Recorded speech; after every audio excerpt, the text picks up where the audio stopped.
श्वेत कल्प में उनका जन्म हुआ।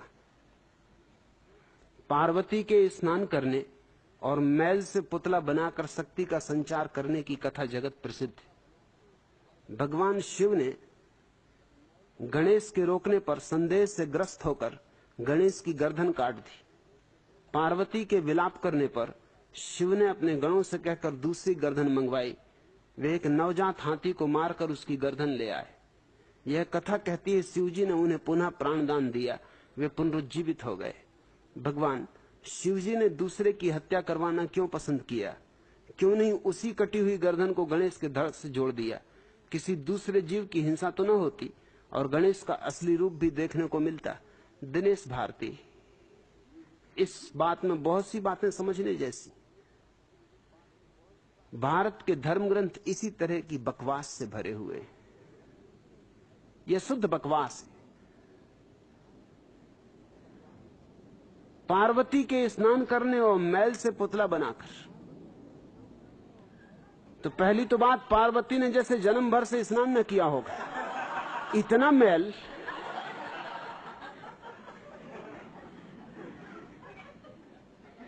कि उससे एक पुतला बन जाए। जरा पार्वती की हालत तो देखो, जैसे जन्मों से न नहाई हो, जैसे धूल और मिट्टी में ही लौटती पलौटती रही हो। इतना मैल। नहाने की दुश्मन थी क्या? इतनी क्या दुश्मनी नहाने से? और कहीं मैल के पुतलों से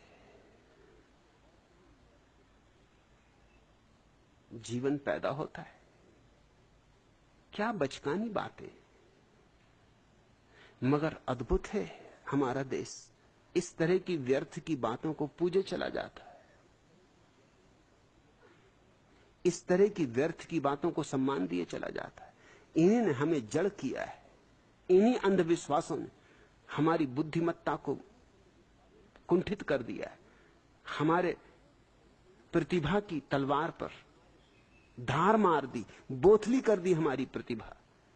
जो लोग इस तरह की बातों को मान के चलेंगे, इनसे क्या तो विज्ञान का जन्म होगा और क्या धर्म का जन्म होगा। ये तो दयनीय ही रहेंगे, दरिद्र ही रहेंगे, ये तो गुलाम ही रहेंगे। इनके जीवन में कभी भी कोई क्रांति नहीं हो सकती। और ये अभी भी यही कर रहे हैं। गणपति बप्पा मोरया, अभी भी मिट्टी से बना रहे हैं गणपति को। और क्या शोरगुल मचाते, क्या उपद्रव मचाते, और सोचते बड़ा धार्मिक कार्य कर रहे हैं। ये हमारी मूढ़ताओं के प्रदर्शन है। ये कथाएं इस बात की सूचक है कि हम सदियों से मूढ़ हैं। कोई आज की मूढ़ता नहीं, बड़ी पुरानी, बड़ी प्राचीन।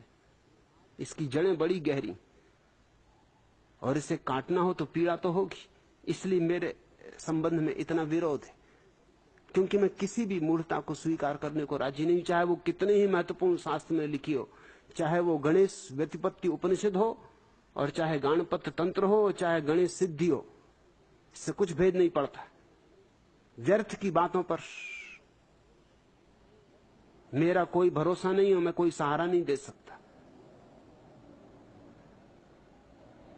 और फिर भगवान शिव, एक तरफ तो कहते हो कि वो त्रिकालज्ञ,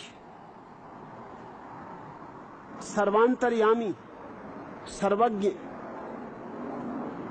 और उनको भी गणेश के रोकने पर संदेह हो गया। तो फिर दो में से कुछ एक ही बात कहो। संदेह तो बड़ी ही क्षुद्र मनोदशा है। संदेहग्रस्त व्यक्ति को तो हम धार्मिक भी नहीं मानते। भगवान मानना तो बहुत दूर, धार्मिक से तो अपेक्षा है श्रद्धा की, और तुम्हारा भगवान तक संदेह करता है। और भगवान को तुम कहते हो वो सर्वव्यापी, सब कालों को जानने वाला, सबका ज्ञाता है, उसको कैसे संदेह होगा? और अगर उसको संदेह होता है तो फिर वो सर्वज्ञ नहीं है।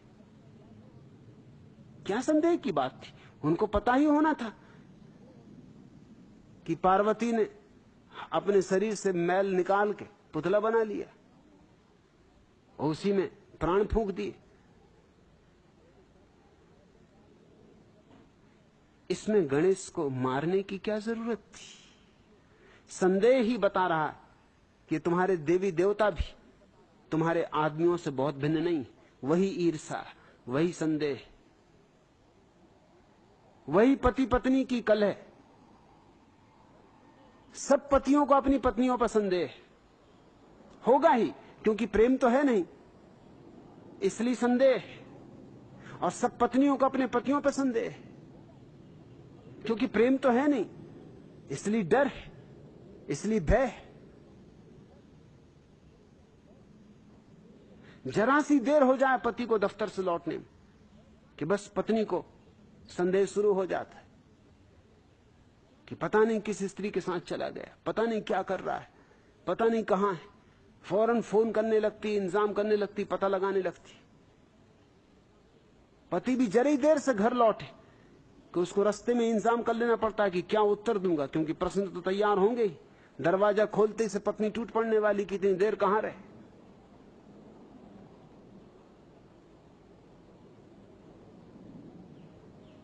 सेठ चंदूलाल एक दिन देर हो गई और कल ही पत्नी को वायदा किया था, कसम खाई थी कि अब कभी देर ना करूंगा, मगर मित्रों के साथ गपशप में बैठ गए, ताश की बाजी लग गई, भूल ही गए। आधी रात हो गई। जब घर के पास आए तब होश आया। घर के पास आके शराब पिया हुआ पति भी आता है तो होश आ जाता है, शराब भी एकदम नदारत हो जाती।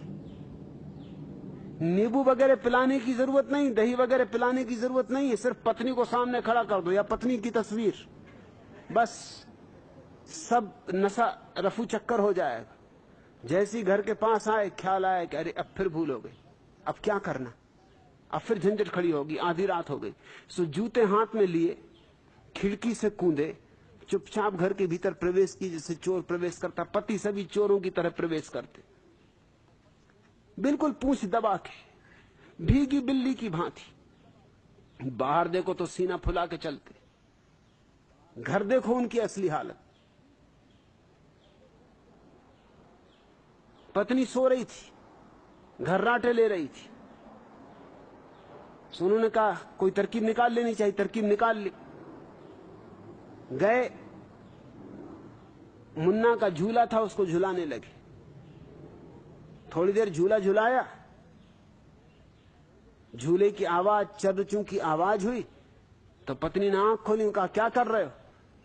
तो नाराज हुए कि पप्पू की मां, घंटे भर से पप्पू रो रहा है और तू घुर्राटे ले रही और मुझे उठ के उसका झूला झुलाना पड़ रहा है। चंदूलाल की पत्नी बोली, पप्पू के पापा, पप्पू मेरे पास सो रहा है, झूला खाली है, आधी रात कहां रहे? यूं बहानों से ना चलेगा। फंस गए। पति पत्नी तो एक दूसरे पर नजर रखे हुए, एक दूसरे के दुश्मन समझो, जो एक दूसरे के पीछे लगे, एक दूसरे की रक्षा कर रहे हैं कि कहीं भटक न जाओ।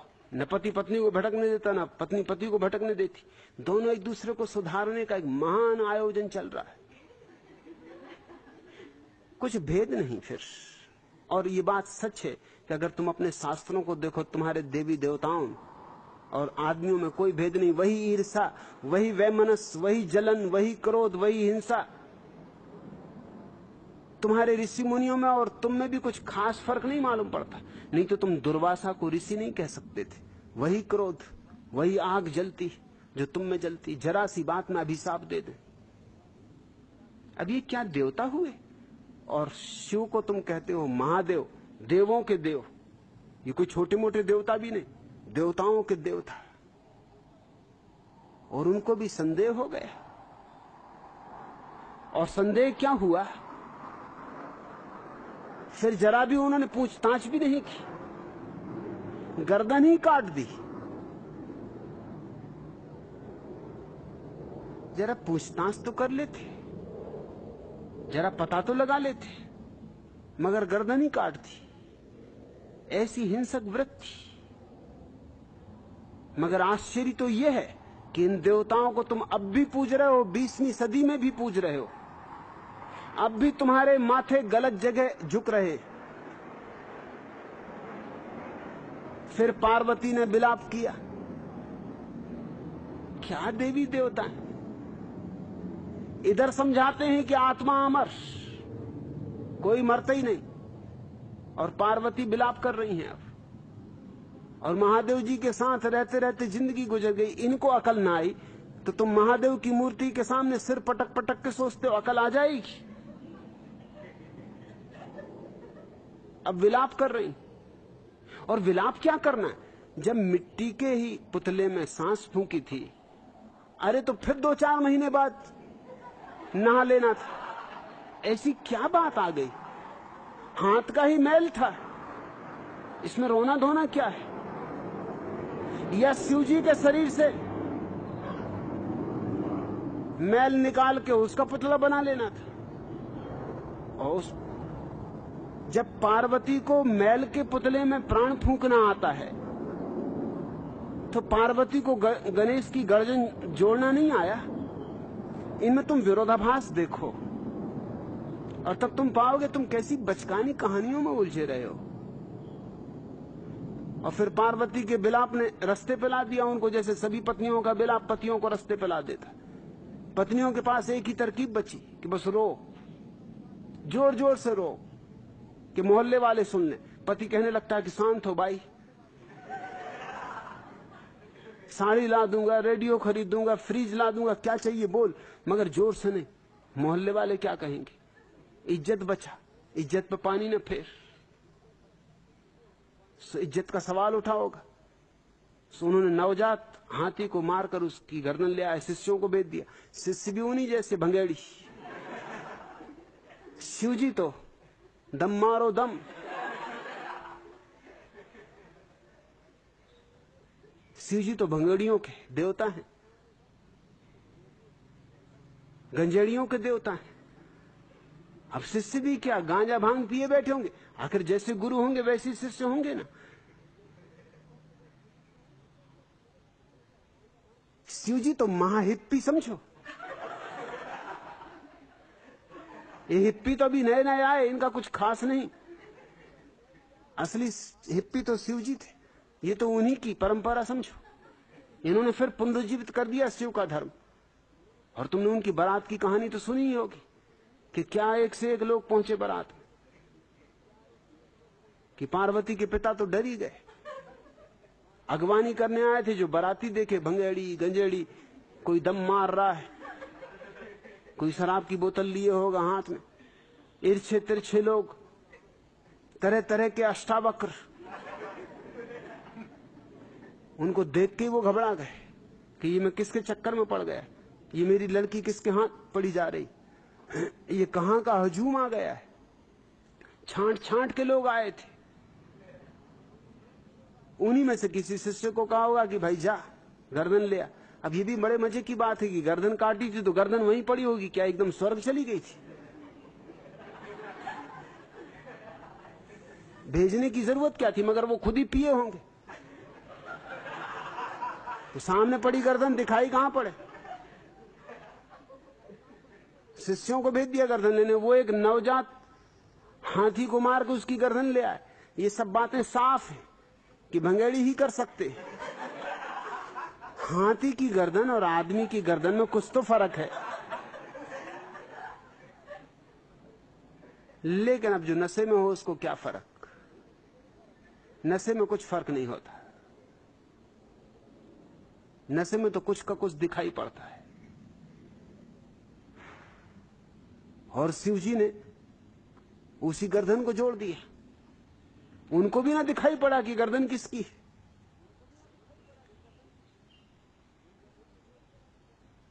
जैसे अंधों का खेल चल रहा है और वे पुनरुज्जीवित हो गए।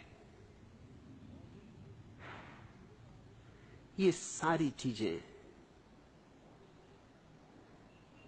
उस समय के लिए शायद ठीक रही होंगी जब आदमी का बिल्कुल बचपना था, जब आदमी को कुछ होश न था।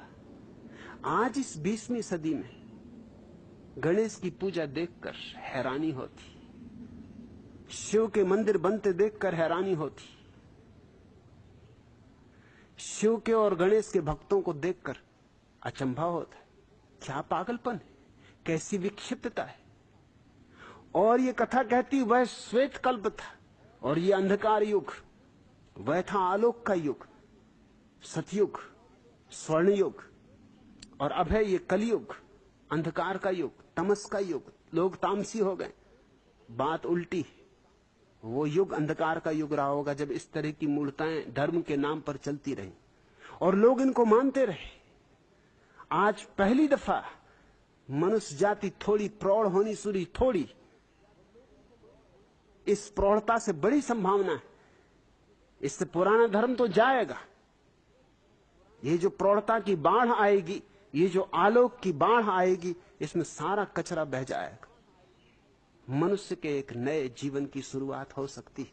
मैं अपने सन्यासियों के द्वारा उसी शुरुआत का पहला पहला कदम उठा रहा हूं। ये पहली किरण है उसी सूरज की।